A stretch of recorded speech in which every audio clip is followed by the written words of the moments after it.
So let's read about the hypothyroidism versus hyperthyroidism. Okay. Now you must remember कि metabolically क्या होता है cell के अंदर कोल्ड इंटॉलरेंस पेशेंट में क्या होता है cold intolerance reduced sweating and weight gain listen very carefully do you remember मैंने आपको बताया था कि ये जो T3 T4 जब सेल के ऊपर एक्ट करता है तो that will lead to ATP production की वजह से हीट प्रोड्यूस हो रहा था अगर T3 T4 नहीं होगा बॉडी के अंदर तो क्या एटीपी प्रोडक्शन होगी हीट प्रोड्यूस होगी नहीं होगी fine so the patient will feel cold okay reduced basal metabolic rate अच्छा वेट गेन किस तरह से होता है लिसन वेरी केयरफुल ये जो T3 T4 है मैंने आपको बताया था कि this will act on the B3 receptors होती फैट सेल्स ओके एडिपोसाइट्स यहाँ से क्या रिलीज करवाता था एडिपोसाइट्स से फैटी एसिड्स को रिलीज करता था हमारे सर्कुलेशन के अंदर फिर यही फैटी एसिड्स आता था हमारे लीवर के अंदर simple okay this was the normal mechanism जब T3 T4 नहीं होगा तो B3 रिसेप्टर्स स्टिमुलेट नहीं होंगे और फैटी एसिड्स यहाँ से रिलीज नहीं होगा और विद टाइम क्या होगा आप जितना भी डाइट लेते जाओगे राइट फूड लेते हो फूड से क्या होगा फूड से जो है फूड कन्वर्ट होगा एडिपोसाइट्स में और एडिपोसाइट्स इस तरह से एक्यूमुलेट होता जाएगा okay and that will lead to weight gain next is the reduced basal metabolic rate and reduced calorigenesis right तो जाहिर सी बात है जब T3 T4 नहीं होगा एटीपी प्रोड्यूस नहीं होगा राइट कार्बोहाइड्रेट फेट लिपिड की ब्रेकडाउन नहीं होगी प्रोटीन्स की ब्रेकडाउन नहीं होगी जब प्रोटीन्स की ब्रेकडाउन नहीं होगी lipid carbohydrate so it means के कैलोरी जनरेट नहीं होगा so there will be reduced calorigenesis and there will be hyponatremia reduced free water clearance due to increase anti-diuretic hormone तो इसका क्या है कि T3 T4 anti diuretic hormone को भी इंक्रीज करता है right next is skin and hair में आपको क्या जगह चेंजेस मिलेगी लिसन वेरी केयरफुली ओके सबसे पहले तो ये है ना कि आपका स्किन जो है ड्राई होगा इंक्लूडिंग दैट आपका स्किन कूल होगा okay what is the reason behind because of the reduced blood flow you must remember one thing okay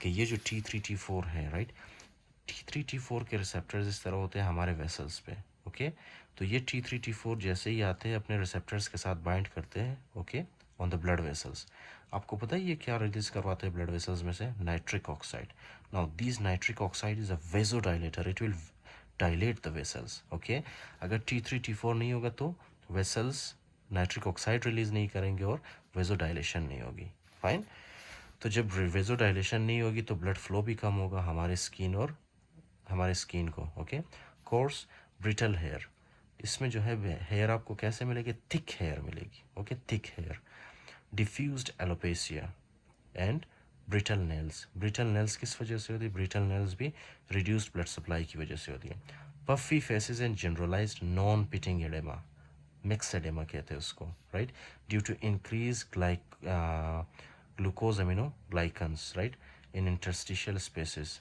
increases osmotic pressure water retention listen very carefully for example this is your skin okay ये मैं आपके लिए एक हाथ बना देता हूँ this is your skin okay आपको पता है आपकी स्किन के अंदर क्या होता है आपकी स्किन के अंदर इस तरह से हाइलोरेनिक एसिड होता है ओके हाइलोरेनिक एसिड या इसको आप क्या कह सकते हो इन शॉर्ट इसको ग्लाइकोज एमिनोग्लाइकन्स भी कह सकते हो ओके ग्लूकोज नहीं ग्लाइकोज एमिनोग्लाइकन्स कह सकते हो इसको अब ये जो ग्लाइकोज एमिनोग्लाइकन्स हैं आपको पता है इसमें क्या होता है इसमें जो है इस तरह से नेगेटिव चार्ज होता है ओके और जिसके अंदर भी नेगेटिव चार्ज होगा वो जो है क्या करेगा वो सोडियम को पुल करेगा अपनी तरफ मतलब वो सोडियम को अपनी तरफ खींचेगा और इंक्लूडिंग सोडियम वो वाटर को भी अपनी तरफ खींचेगा राइट तो जहाँ पे हमारे स्किन के अंदर ग्लाइकोज एमिनोग्लाइकन्स होगा ओके ग्लाइकोज एमिनोग्लाइकन्स के ऊपर कौन सी चार्ज है नेगेटिव चार्ज अब ये जो ग्लाइकोज एमिनोग्लाइकन्स है ये क्या करते हैं सोडियम और वाटर को अपनी तरफ खींचते हैं जिसकी वजह से क्या होगा बॉडी के अंदर स्किन के नीचे एडेमा डेवलप होगा okay right so that is the mechanism of this due to increase glycosaminoglycans in interstitial space and increase osmotic pressure water retention होती है इससे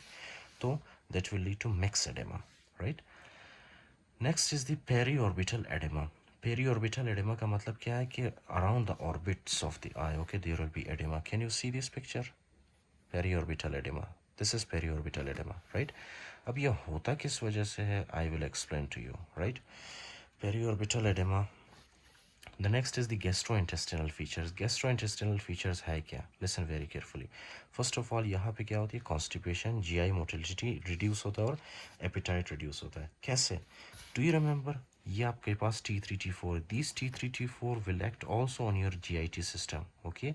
आपके जो GIT स्मॉल इंटेस्टिन है ना, ये उस पे एक्ट करके पता है क्या करवाता है, वहाँ से जो है आपके स्टमक के, आपके इंटेस्टिन के मोटिलिटी को इंक्रीज़ करता है, उसकी मूवमेंट को ज़्यादा करता है, राइट, उसकी मूवमेंट को ज़्यादा करता है ये। लेकिन जब T3 T4 आपके बॉडी के अंदर होगा ही नहीं, तो क्या ये मूवमेंट ज़्यादा होगा? नहीं होगा, राइट। इसीलिए जितना भी फॉर एग्जांपल फ्लू फूड आपके इंटेस्टिन के अंदर, स्मॉल इंटेस्टिन, लार्ज इंटेस्टिन के अंदर जो पड़ा होता है ना, वो आगे मूव नहीं कर पाता, ओके। जब आगे मूव नहीं करेगा तो क्या होगा? कॉन्स्टिपेशन डेवलप होगा उससे, ओके। उससे क्या डेवलप होगा? Constipation, fine. क्यों? क्योंकि T3 T4 नहीं है बॉडी के अंदर, और T3 T4 नॉर्मली क्या करता है? GIT मोटिलिटी को इंक्रीज करता है, ओके। नेक्स्ट इज़ दी, अच्छा, रिड्यूस्ड एपेटाइट। जब आप, जाहिर सी बात है, जब आपके अंदर जो है कॉन्स्टिपेशन होगा तो आप ज़्यादा खाना नहीं खा पाएंगे, जिसकी वजह से रिड्यूस्ड एपेटाइट होगा। So the next one is the muscular skeletal features, okay. Muscular skeletal features में आपको क्या मिलेगा? Hypothyroid myopathy, right. Hypothyroid myopathy कहते हैं इसको। इसमें मिलता क्या है आपको? प्रॉक्सिमल वीकनेस मिलता है, ओके, राइट। यानी कि आपके मसल्स में वीकनेस होगी। क्यों वीकनेस होगी? there will be increased creatinine kinase, right? For example, let me explain it to you. This is your muscle, right? This is your beautiful muscle, okay, right? अब ये जो मसल है ना, ये क्या है कि जब आप इसको लेस ब्लड सप्लाई देते हो, राइट, यानी कि इसको अगर आप नॉर्मल ब्लड सप्लाई नहीं देते हो तो क्या होगा? अगर आप इसको normal blood supply, normal nutrition, normal oxygen नहीं दोगे तो इसके अंदर जो सेल्स है ना, राइट, इसके अंदर जो सेल्स है, these cells will start dying, okay. ये सेल्स मर जाते हैं विद टाइम, ओके। अच्छा, after the death of these cells will release creatinine kinase, okay. और ये सारा मैकेनिज्म किस वजह से होता है? Due to reduced blood supply, okay.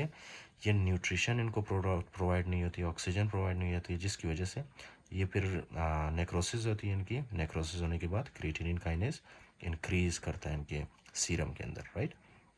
The next is carpal tunnel syndrome. For example, this is your wrist, okay? This is your hand, right? अब जाहिर सी बात है, यहाँ पे ये जो एरिया है ये क्या है? ये आपका रिस्ट है, ओके। रिस्ट के अंदर कुछ बोन्स होते हैं। अब क्या है कि उन बोन्स के अंदर क्या चीज़ डिपॉजिट करना स्टार्ट कर देता है?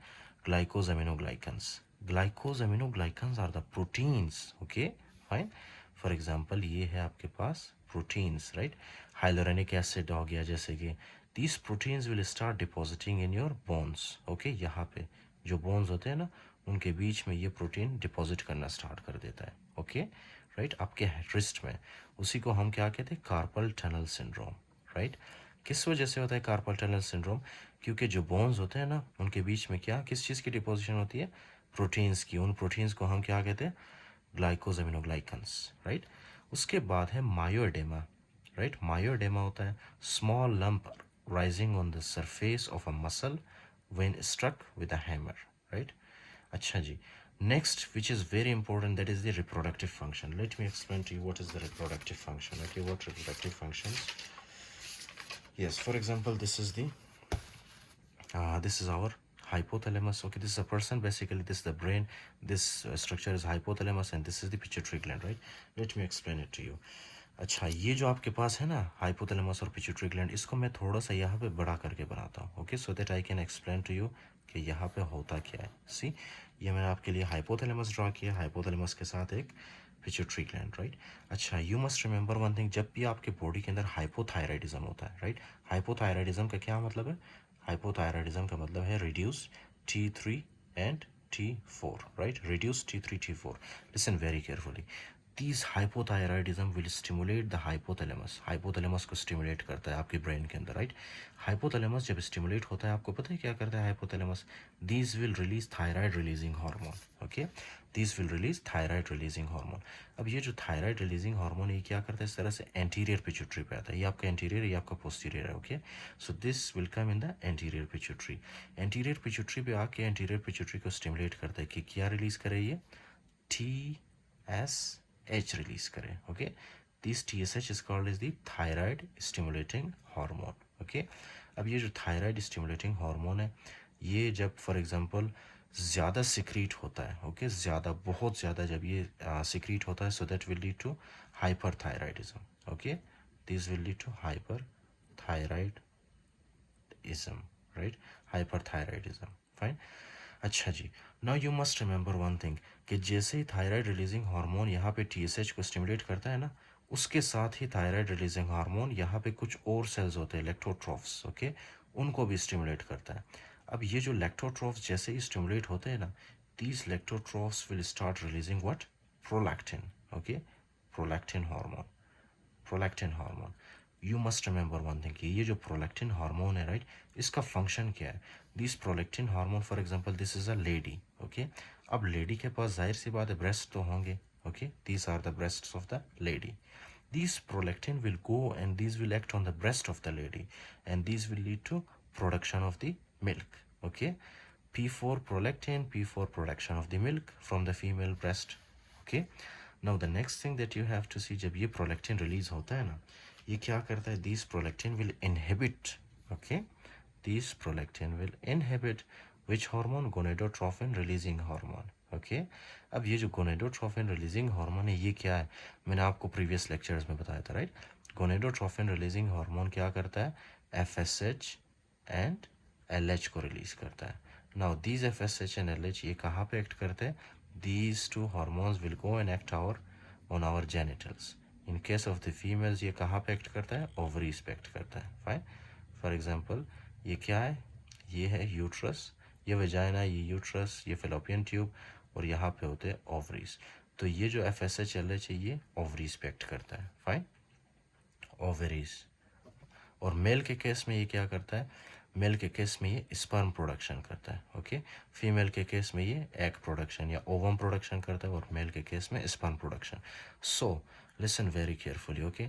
जैसे ही आपकी बॉडी के अंदर हाइपोथायराइडिज्म होगा, राइट, हाइपोथायराइडिज्म जब सीवियर होगा तो ये क्या करेगा? थायराइड रिलीजिंग हार्मोन को स्टिमुलेट करेगा। थायराइड रिलीजिंग हार्मोन के स्टिमुलेट होने की वजह से ये क्या करेगा? लेक्टोट्रोफ्स को स्टिमुलेट करेगा। लेक्टोट्रोफ्स प्रोलैक्टिन रिलीज करेंगे। प्रोलैक्टिन जब ज़्यादा होता है आपके बॉडी के अंदर, ओके, इन एक्सेस, ये क्या करता है? गोनेडोट्रोफिन रिलीजिंग हार्मोन को स्टिमुलेट करते हैं, इनहिबिट करते हैं, सॉरी, ओके। फिर ये जब इनहिबिट होंगे तो FSH LH नहीं होगा, FSH LH नहीं होगा तो अगेन स्पर्म प्रोड्यूस नहीं होगा, fine. So this will lead to what? Infertility, यही है ना, इनफर्टिलिटी, इनफर्टिलिटी करता है ये। उसके अलावा एमेनोरिया, एमेनोरिया मतलब absence of menses, okay, right.